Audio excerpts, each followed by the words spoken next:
Assalamualaikum warahmatullahi wabarakatuh. Seluruh bangsa dan setanah air, jumpa lagi di Jalan Jaga Taufiq. Semoga dalam keadaan sehat, kurang satu apa rahmat Assalamualaikum Allah curahkan untuk kita semuanya. Kiai Hababi menyampaikan beberapa hal terkait peran serta PBNU dalam hal ini untuk menenangkan masalah harus menjadi sebuah organisasi leader di masyarakat, organisasi pemersatu, agar hadir sebagai nuansa sejuk, bisa merangkul beberapa komponen bangsa untuk bagaimana masyarakat dalam berpolitik dengan mengedepankan rasa, sehingga tidak ada gesekan-gesekan di masyarakat, agar semuanya itu berjalan dengan tentram. NU harus hadir sebagai pemersatu bangsa di tengah-tengah gelombang politik yang memanas saat ini. Untuk lebih jelas, mari kita simak bagaimana Kiai Hababi memberikan sebuah pengarahan untuk PBNU. Sekali lagi mohon maaf yang kali akan melakukan Assalamualaikum warahmatullahi wabarakatuh. Juga al-ukhuwah al-watoniyah, al-watoniyah bagaimana Nahdlatul Ulama itu mengondisikan rakyat bersatu, walaupun beda pilihan tetap bersatu, beda partai tetap bersatu. Ini ukhuwah al-watoniyah. Dan ketika ada ukhuwah an-nadiyah, ini harus diperhatikan bagaimana NU bisa kompak. NU orang Nahdien ihtimam dengan Nahdlatul Ulama. Dan juga keempat itu al-ukhuwah al-islamiyah, bagaimana Islam sesama Islam, innamal mu'minuna ikhwah. Kalau kita konflik, kita damai, sebab manusia tidak mungkin akan tidak konflik ya. Suami istri saja kadang konflik, apalagi satu dengan yang lain. Maka konflik itu tidak bisa dihindari. Sebagai manusia akan mendapatkan predikat khairul ummah ini bila mana melakukan amar ma'ruf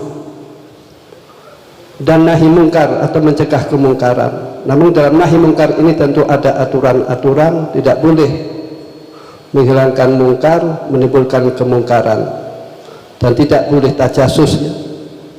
Kalau barang mungkar itu dilaksanakan di tempat umum, ini kan memang membahayakan. Namun kalau sembunyi-sembunyi kan hanya pribadi saja yang bermasalah. Jadi artinya nahi mungkar ini tentu ada aturan-aturannya. Jadi prinsipnya ajaran agama itu menolak mafasid-mafasid dan mendatangkan masoleh-masoleh, dan yang demikian tentu harus mengingat apa tujuan Rasulullah SAW diutus oleh Allah, yaitu untuk menyempurnakan akhlak. Adapun tentang agama, la ikraha fiddin, dalam agama tidak ada paksaan. Adapun dalam akhlak ini, siapapun ini supaya punya akhlak, punya adab ya.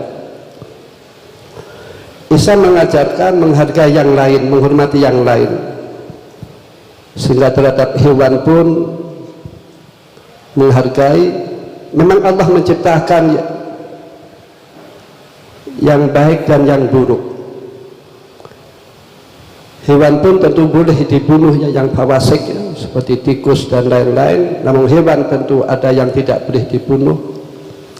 Adapun hewan yang boleh dibunuh pun ini harus terpaksa. Misalkan saja kambing disembelih boleh, halal, namun ini supaya karena limaslahat yang lebih utama, yaitu untuk dimakan oleh manusia. Artinya bila mana orang itu menyembelih kambing terus dibiarkan, ini kan haram.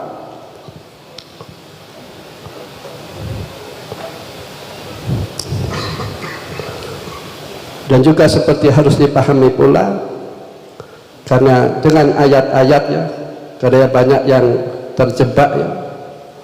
Faman lam yahkum bima anzalallahu faulaika humul kafirun faulaika humul fasiqun dan lain-lain. Ini bila mana kita hidup di negara Islam,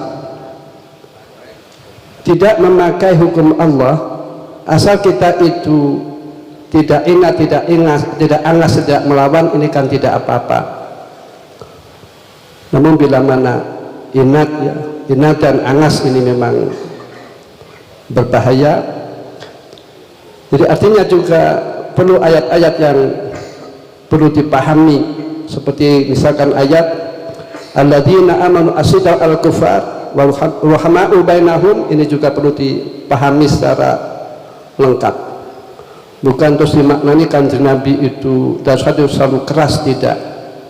Ini pernah dicontohkan ketika dalam perjanjian Hudaybiyah ya, ketika Fathu Makkah itu umat muslimin dalam posisi akan menang.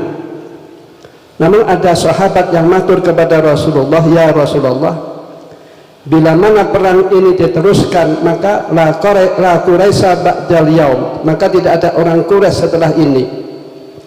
Maka Kanjeng Nabi menerima usulan tersebut ya. Jadi pemimpin yang baik itu pemimpin yang mendengarkan suara rakyat. Maka oleh Kanjeng Nabi direspon,